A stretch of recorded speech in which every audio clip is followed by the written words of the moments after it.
Hello everyone and welcome back to my channel. Today's video is going to be my June wrap-up. This is all the books that I read in the second half of June. If you're new around here, I do my wrap-ups in 2 videos just to give myself a little more time to talk about the books and also just to make this video a little less daunting to film.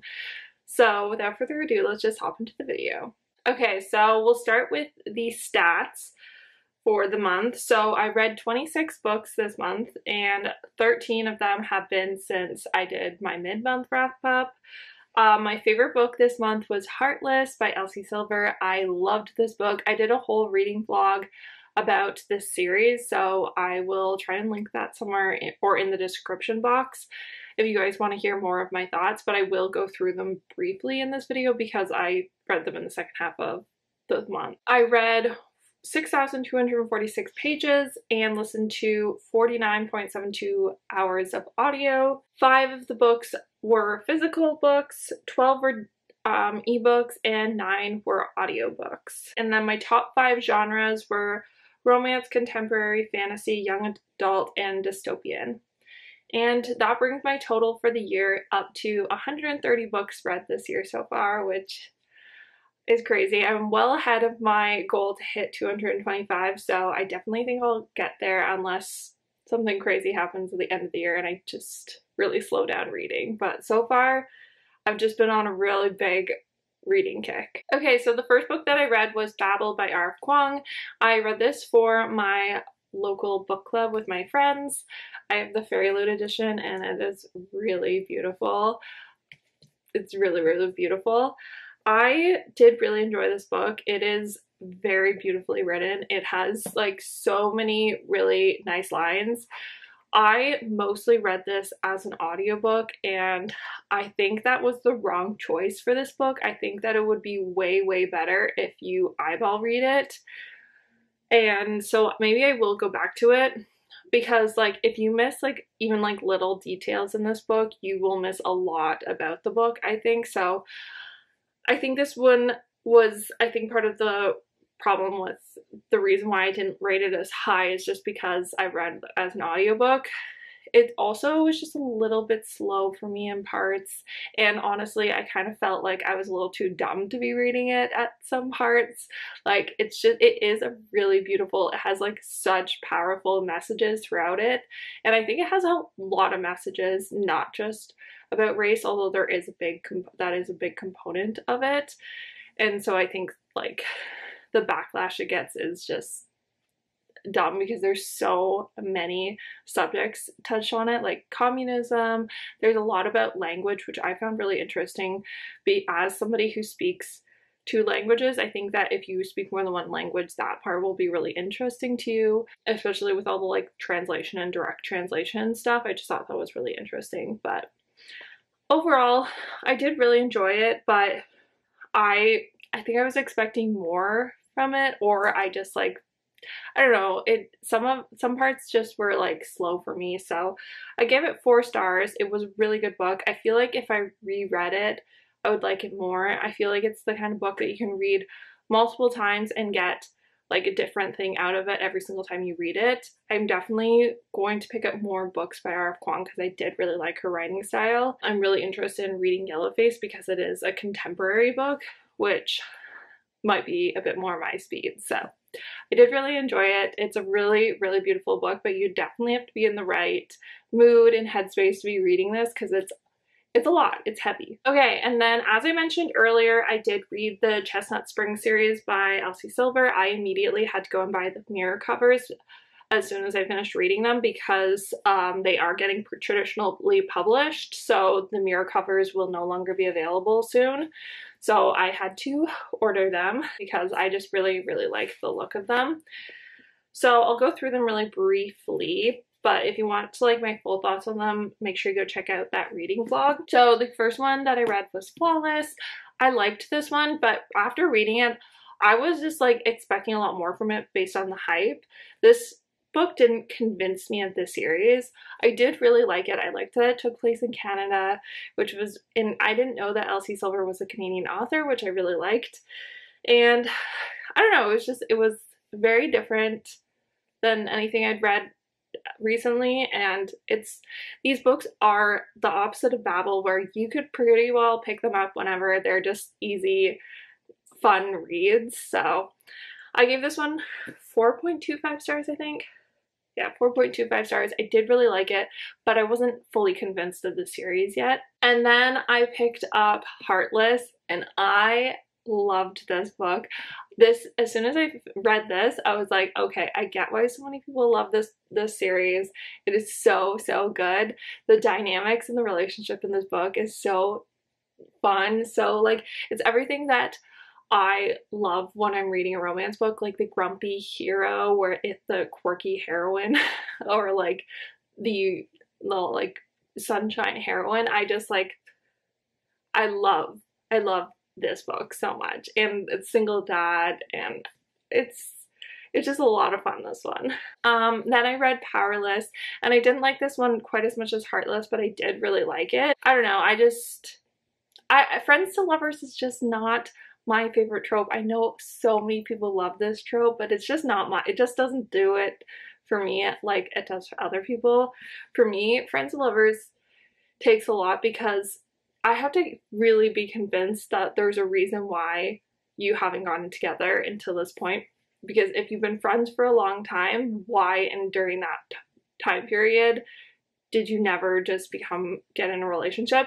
I was convinced in this book, and I loved Sloane. I loved her character development. Oh, I gave that one 4.5 stars. The other one, I gave Heartless 5 stars, and then I gave Reckless 5 stars.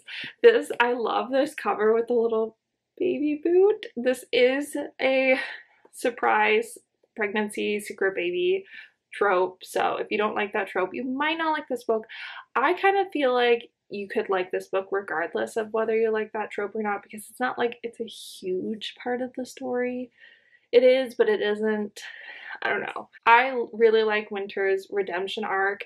I love that Elsie Silver went through each book and slowly made her redemption arc. They shouldn't make us wait for her redemption to be totally in this book, because I think that there would have been a lot more that would have this book would have been a lot bigger if her redemption arc had to be in all of just this book, and we didn't slowly get some pieces through Heartless and Powerless. So yeah, I gave this one 5 stars. I loved it. It was a very close second. It's a very close second to Heartless in my opinion. I loved this book. I'm so excited for the 5th and final book that's coming out. I'm gonna immediately pick it up when it comes out. Okay, and then I read Black Hills by Nora Roberts. I've heard such good things about Nora Roberts' writing. She is one of those authors that I think has just been around for forever, and I've always heard good things about her. And then I think when I started getting back into reading, I picked up one of her books, and it's just like, I was just like, I don't really get the hype. It was okay to me. It wasn't like the best thing I've ever read. And I think I've come to the conclusion that Nora Roberts' writing is just maybe not for me, because I again thought Black Hills was just sort of all right. I heard really good things about this book in particular from Jess from Peace Love Books. And I usually have very similar tastes in books to her, so I was like, okay, I will pick up another Nora Roberts book and hopefully I will love it. And I don't know, it's just kind of boring to me. I don't know what it is about her writing style, but it just kind of bores me. And I listened to this as an audiobook too, so it shouldn't really be that. It should be a lot more engaging because it's an audiobook, and it just, I don't know, it just didn't do it for me. It was okay. There's nothing bad about it. I was a little bored and everything through it. So I gave it 3.25 stars. It's still a good book. There's nothing bad about it. It's just okay. Okay, and then I read Fool Me Once by Ashley Winstead, and I am so pleasantly surprised by this book. I had been putting this book off for so long because I had heard such like bad reviews about it, or like mixed reviews at the best, and I loved it. I know political romances aren't everyone's thing, but I don't even think this is really political. Honestly, I didn't understand a lot of the political stuff. Like, I did, but I didn't. Like, it was about American politics, so I don't fully understand that stuff. Anyways. But I did really like it. Really liked I love second chance romances, and I thought this one was really good.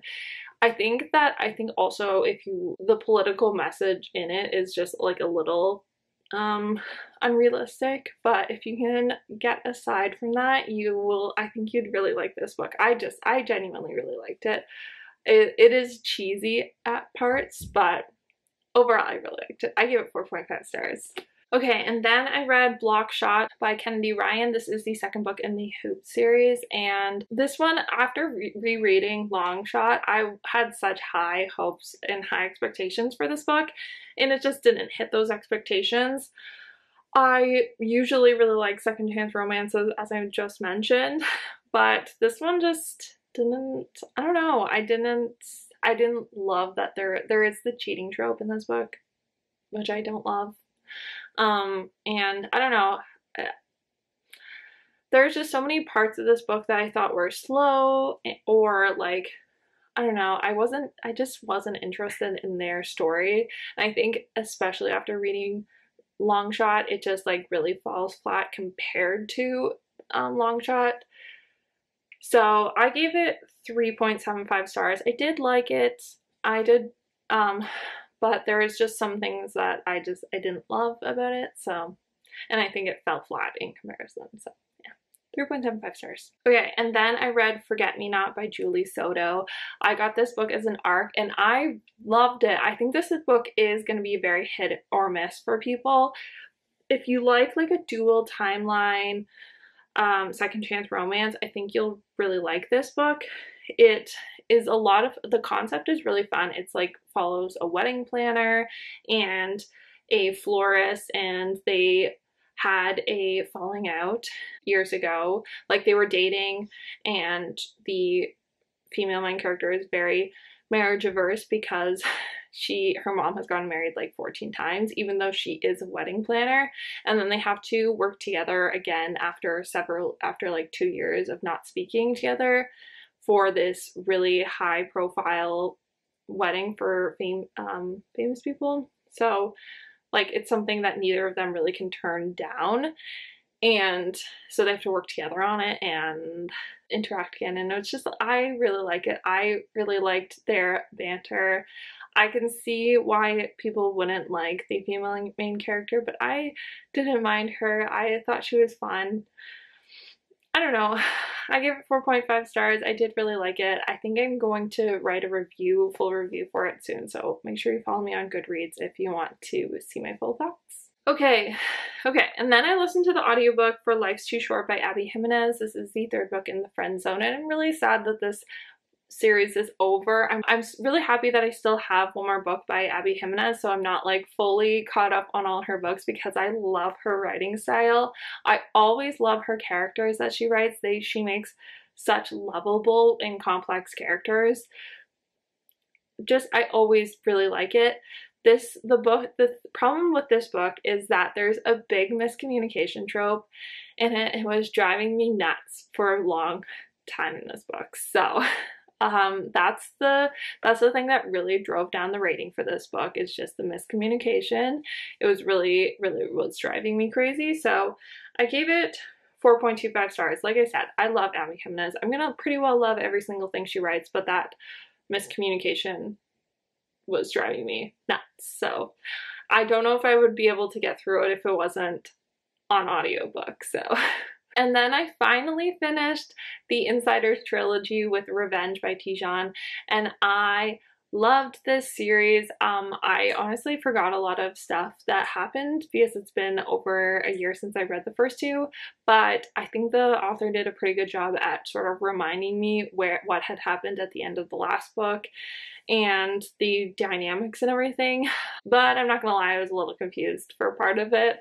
And the twist endings and everything with this book, I didn't see any of it coming. I don't know, I really love this series. It's the reason why I figured out that I am such a romantic suspense girl. I love romantic suspense. It's just so much fun. Like, you get the romance, but you also get this really fun subplot. Like, I love like Criminal Minds and all those shows, so I think that's why I love romantic suspense so much, and this one is like perfect like those kind of together. There's this whole mystery and like family dynamics, and it's just changed so much from the first book. I don't know, I don't want to say anything because I don't want to spoil anything, but I give it 4.5 stars. But I think most of that was on me. I think I would have given it 5 stars if I had read it back to back to back, all 3 books. So, but I really liked it, and I think more people need to read this series. Okay, and the last 2 books are part of the Beautiful Bastard series. I read 2 novellas in that series. I read Beautiful Bitch and Beautiful Bombshell, and I really did like both of these. These were just quick, fun romances. I really liked getting back in, like hearing back from the couples in the first 2 books because those 2 were my favorite. I didn't really like the third one as much, so I didn't really care that the third one wasn't in either of these, but the first one does have a lot of sweet moments. The second one is pretty well just like it's a Valentine's Day novella. So yeah, so I gave both of them 4 stars. Mostly just because I love the characters and everything. So I was always going to really like those series, but they were not by any means 5-star books, but I really enjoyed them. Okay, and those are all the books that I read in June.